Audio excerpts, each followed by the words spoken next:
This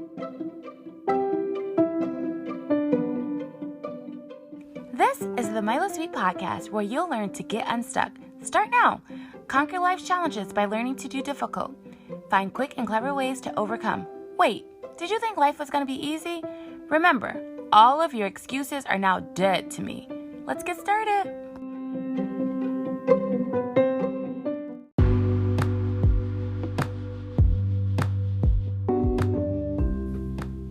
Guess what time it is? It's time for you to hit the subscribe button and find just 1% that you think will benefit from this. But if you're feeling a little generous, right? Or you're super free with your time right now, probably doing nothing because you're listening to this. Well, maybe if you're doing something, actually just make yourself free right now. Hit subscribe. What are you waiting for? Hit it. Come on. Hit subscribe. So you mentioned before that I was listening to that part, but my brain got stuck back at your previous comment when you said that you're always learning and researching first as a couple, and then just separately you value learning. Yeah. Why is that important? I think part of it's just personality. I've always been driven to know and to learn. I was the kid that would read that encyclopedia and read all of the nonfiction in our home. Reading in general, but especially reading for knowledge has always been something that's very much a part of my daily regimen. I just love to access knowledge and then see what I can apply in my life to make my life better. Especially in the world we live in, our access to knowledge and information is so convenient. We hardly have to even press a button and we have information right at our fingertips. So why not use that to our advantage? So that's just part of my DNA. My parents were great at teaching me this concept about, hey, acquire knowledge. If you have a question, learn about it. If something's intriguing to you, learn about it. And then one thing parents also taught is it's important if you have something good or valuable to share it. People want to learn from you and you should share it. Now, that doesn't mean that you need to come off as I know everything, but if there's something really valuable and it's sincere from your heart and you share that in a really sincere way, people really do appreciate that. So I think that's something I've been trained to know. And then also I see the results of applying some of those really great principles with my children and with my husband. When we're growing, when we're progressing and we're not stagnant, there's just a lot better. There's vitality, there's health, there's hope in our home. And so those are some driving elements behind why I want to be a learner and then apply it. That's really important to me. So if someone's out there saying, well, I don't really think it takes all of that.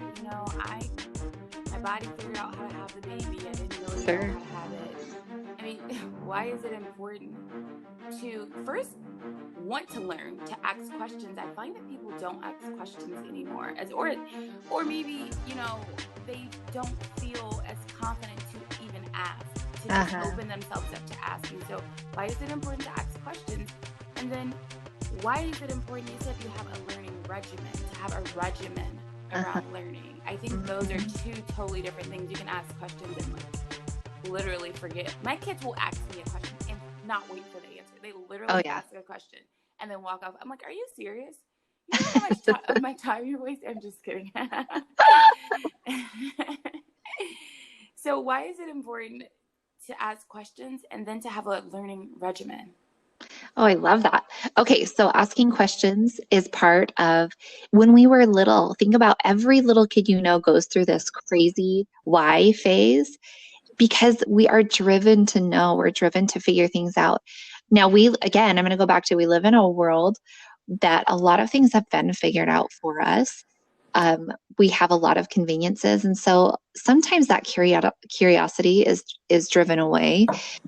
Part of it, I think, is our schooling system where we are taught that we need to just fall in line and do the learning that we've been told, and thinking outside of that is not necessarily encouraged. Now, I'm not saying it's all because of school. I'm just saying that's one element that sometimes that education system that, you know, this public school education system doesn't necessarily foster that curiosity. And then our culture in general doesn't necessarily foster that curiosity. But I think we are given that really innate sense of curiosity from a very early age. And somewhere along the line, it is dampened. So I'm bringing back, because we are given instincts for a reason. We are given those drives to learn and to grow for a reason. We have instincts to eat. We have instincts to nurture our children. We have all these different instincts, and they're there for a reason. And I don't think that the drive to learn and to ask is any different than that. That's what progresses us as humans. It's what progresses us as a culture, is people driving for more knowledge and understanding why things work and how they happen. So to me, asking questions is vital. It's not just a, hey, it's a cool thing that you want to know. No, I think it's actually really vital for our whole human race, for us to progress, for us to learn more, to feel even connected as humans, where someone learning something and we want to learn from them, it draws us together. So that's one aspect of why asking questions is really important. And then a learning regimen, again, it's sort of like exercise for your brain.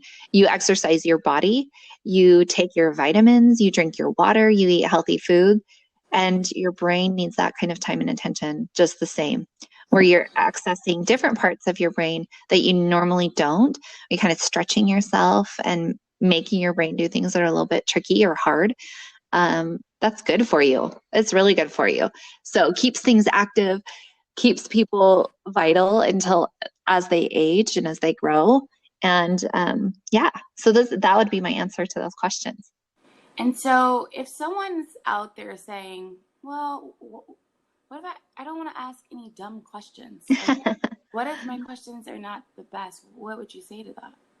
Well, I would say that probably, I don't know if this is helpful, but for me it is. So I'm imagining someone out there is like me.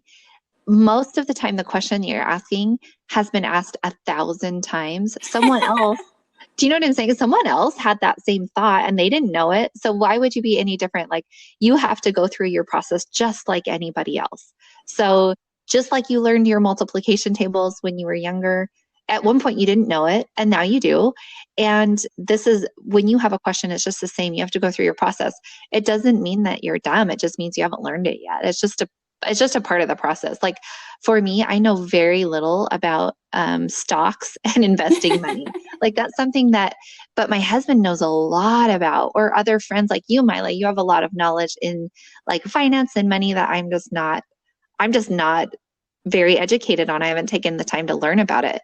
Does that make me dumb, or does that make it a dumb question? No, it just means I don't know. Like, I don't know what short selling is. I think I've learned about it now 12 or 15 times and I still can't remember what You it need is. to work out and learn it, Ryan. Exactly. Work out and learn it. Okay. Exactly. I need to figure something else out. So for me at this point, I think, well, I don't understand it, and that's okay. And I can ask the same question even 10 times and it's, to me, still not a dumb question. It's just for some reason it's not sticking, or I haven't learned it yet, and that's okay.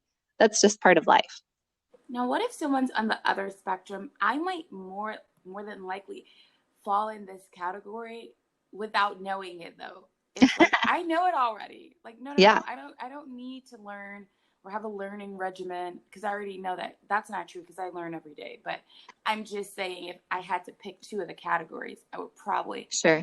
I usually will ask the dumb question, like that probably was dumb, but I already asked. Can you tell me? So what if they feel like, I don't really see, I don't need to learn anything else. Yeah.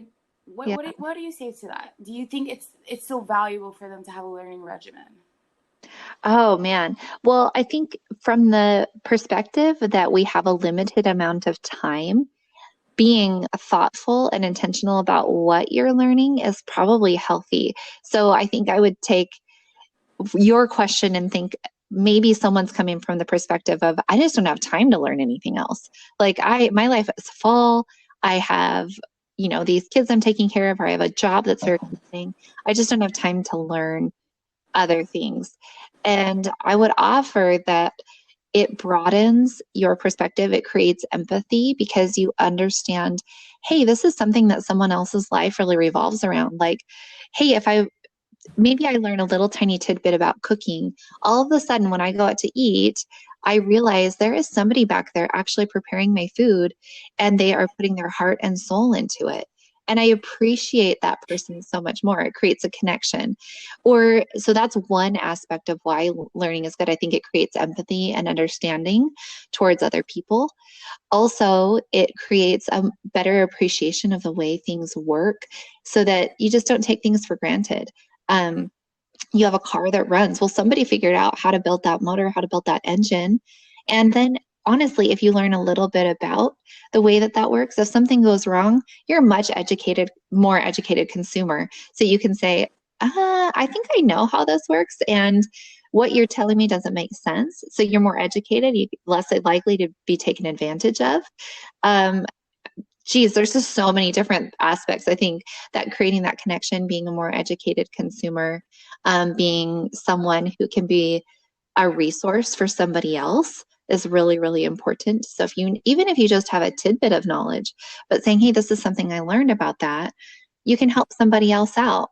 I think the driving thing that I keep hearing myself say over and over again is that learning actually creates connections between humans. And as I'm discussing this with you, I realize that is a huge part of this, why it's important to me, because I think human connection and the human experience is so much more wonderful and enriching when we are really connecting with other people. So I think that's why. I think that's one of the huge reasons why. Okay.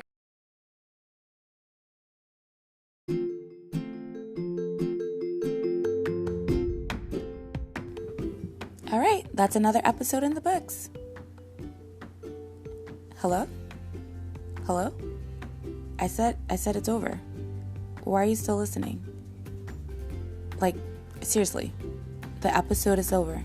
If you're still listening right now, you know what? You're probably a chronic procrastinator. Guess what? I'm still listening too. Come on, for real, seriously. We gotta go do something productive. No, like for real. No, for real, for real. Okay, you can keep listening.